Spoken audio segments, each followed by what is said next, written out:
Hej Frida. Vi håber, du får en rigtig fed tur til Chile. Vi har lavet så mange fede ting sammen, og det vil vi vise i den her video. Vi var i England i september i 2016. Hvor vi var ude at shoppe og se Dronningens Hus og på Starbucks. Og vi var ude at sejle på en sygt fed kanal. Det var så sjovt. Vi var også på Mols sammen, hvor vi skulle gå klar til vores afgangseksamen i naturfag. Og så fandt Frida den her lille vorfluelarve, som hedder Kevin, som hun elskede højt og helligt. Og som hun var ved at dræbe flere gange. Men til sidst så gik hun 3 kilometer for at sætte den ud i åen igen.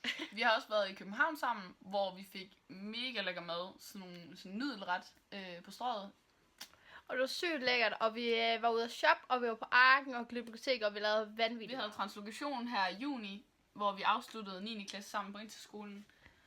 Og det fejrede vi ved at tage til Alrø sammen med Laura og Emilie og så mig. Og sygt mange fede stunder sammen, og vi har været på så mange fede rejser sammen. Og vi håber at selvfølgelig, at vi laver flere sammen i fremtiden. Og du får det rigtig godt i Chile, og får en masse nye minder og en masse nye venner.